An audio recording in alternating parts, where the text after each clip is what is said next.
예, 안녕하십니까. 여러분들의 백만장자입니다. 사랑합니다, 여러분. 예, 지금 아주 혼란스러운 장이에요. 사실, 맥을 짚고 있지 못하면 아주 혼란스러운 장일 수도 있습니다, 여러분. 그렇지만 제가 여러분들에게 두 가지를 말씀을 드렸어요. 하나는, 예, 이 장은, 삼성전자는 옆으로 횡보한다. 계속 횡보하다가 기회를 노릴 것이다. 예, 하방이든 상방이든 물론 둘 중에 하나, 확률적으로는 둘 중에 하나인데 상방일 확률이 상당히 높다. 그 이유는 여러분들 다 아시는 것처럼 내년도에 반도체의 지금 어떤 상황, 실적, 예, 이런 반도체 수급, 수요 이런 것들이 변화가 일어나기 시작을 하는 거죠. 좋은 쪽으로. 자, 그리고 제가 또 말씀을 드린 게 있어요. 자, 마이크론. 예, 마이크론 실적 발표가 삼성전자의 터닝 포인트가 될 수 있다. 물론, 마이크론이 실적 발표를 하고 오늘 삼성전자 지금 600원, 700원 생각했던 것처럼 그렇게 가진 않았어요. 그렇지만 우리가 오늘 이 장에서 알 수 있는 거, 여러분 지금 어떻습니까? 다른 종목들은 다 멜롱이잖아요. 예, 여러분 어렸을 때, 예, 7살 때 이후로 멜롱이라는 단어를 안 쓰셨을 거예요. 저는 조금 이제 이게 성장 속도가 좀 느려가지고 초등학교 때까지 친구들한테 멜롱이라는 단어를 썼어요, 여러분. 예, 그래서 아마 저 과거 속에 내가 옛날에 아주 썼던 그 기억을 끄집어내서, 예, 지금 우리 삼성전자는, 예, 멜롱이 아니다. 다른 지금 차트들은 보시면 멜롱인 차트들이 되게 많아요. 그렇지만 삼성전자는 지금, 예, 어떤 형식으로든 간에 이제 답이 나왔다. 답이 나왔다는 게 중요한 거예요. 답이 상방향으로 답이 나왔다.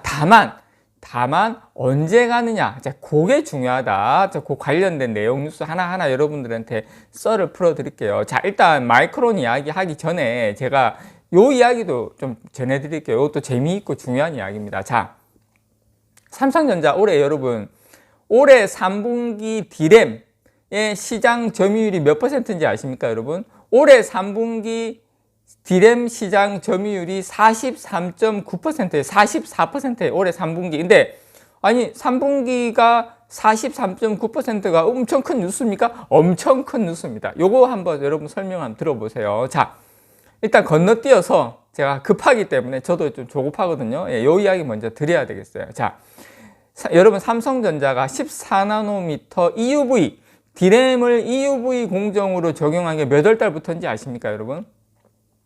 이게 10월 달부터예요. 4분기부터 EUV 공정을 DDR5 디램 양산을 시작을 했어요. 예, 이게 직전 세대보다 생산성을 20% 가량 높입니다. 압도적인 1위를 만들 수 있는 건데, 자, 제가 말씀드렸죠. 4분기가 아니라 DDR5 디램 양산을 위한 EUV 공정을 적용한 게 10월달 4분기부터인데, 예, 3분기에 이미, 그 전 분기에 이미 디램 시장 점유율을 43.9%. 자, 이게 얼마나 대단한 거냐.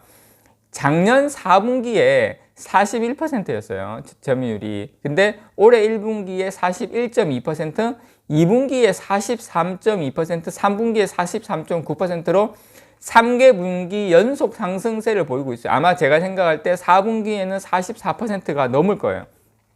그만큼 삼성전자가 다른 SK하이닉스나 마이크론에 비해서 점유율 격차를 계속 지금 벌이고 있다. 예, 그 이유는 그거죠. 디램 매출액은 평균 판매 가격 상승하고, 예, 출하량 증가 영향으로 대폭 늘었죠.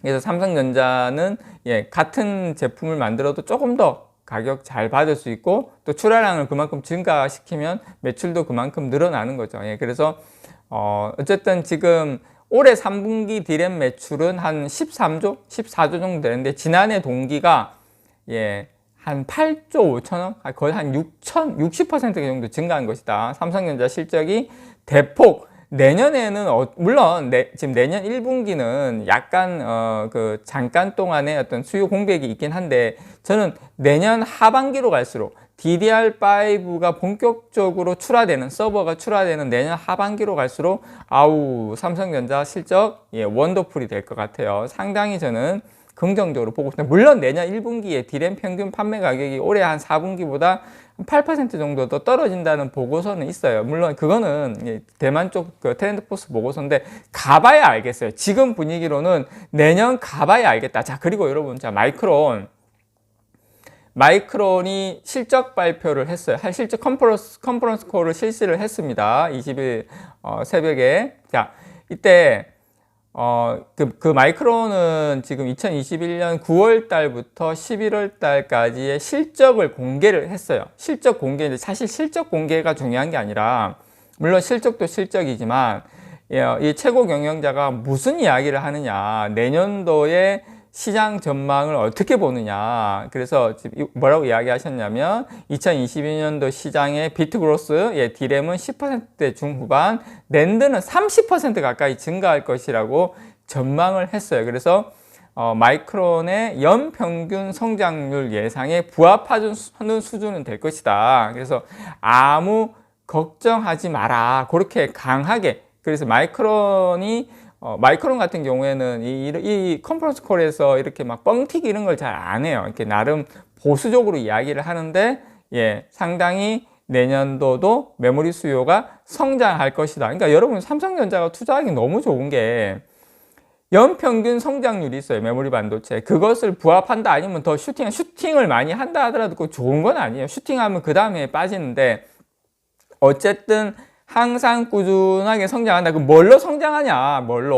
그 마이크론은 이야기했어요. 메모리 반도체가 일단 데이터 센터가 너무 견조하다. 뭐 메타버스도 있겠지만 그 외에 기본적으로 IT 수요가 계속 늘어나면서 이 데이터 센터 수요는 계속 늘어난다. 거기다가 5세대 이동통신. 근데 이게 5G인데 여러분, 6G 나오면 어떻게 되겠습니까? 6G 나오면 이거 또 어마어마해요. 메모리 반도체 수요가. 요건 제가 입 아프니까 다음에 입 덜 아플 때 또 말씀을 드리도록 할게요. 자, 그 다음에 자동차 등의 수요 강세가 이어질 것이다. 자동차 등의 수요 강세는 이제 어떻게 보면 시작도 안 한 건데, 이것도 내년에 본격적으로 메모리와 메모리 이외의 공급 부족의 이렇게 수요가 비메모리죠. 어떻게 보면 그런 것이 완전히 성장을 해서 2022년 메모리 수요가 상당히 성장할 것이다. 그리고 이제 업계에서도 이제 공급업계 메모리 반도체 업체에서도 예전처럼 막 무조건 해가지고 이거 수요는 어떻게 될지 모르겠는데, 그건 모르겠어. 일단은 지어버려. 말해가지고 막 산 깎고 산 폭파시켜가지고 평지로 만들어가지고 짓고 이랬는데, 지금은 이제 상당히 신중하게 투자를 해요. 메모리 반도체 업체들끼리도 상당히 신중하게 이제 투자를 하고 있고, 재고가 낮아요.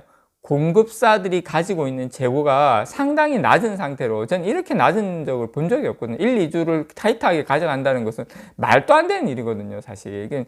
저는 정말 이 부분에 있어서는 이제 메모리 반도체 업체들이 상당히 이제 이 부분에 대해서 우리가 먹겠다, 그런 다운 사이클을 많이 안 주겠다는 확고한 의지가 보입니다. 그래서 어쨌든 이런 것을 다 감안하면 2022년에는 공급과 수요가 균형을 이루는, 거기다가 DDR5까지 출시돼서 수요를 폭발시키는 상당히 긍정적인 한 해가 오고 있다. 그래서 내년도는 메모리 반도체 상당히 좋을 것이다. 그게 내년도에 끝나는 게 아니라 내년, 내후년 넘어가면서 상당히 더 좋아질 확률이 상당히 높다는 거 여러분께 다시 한번 말씀드립니다. 편안하게 가져가시면 됩니다. 이상 여러분들의 백만장자였습니다. 사랑합니다, 여러분.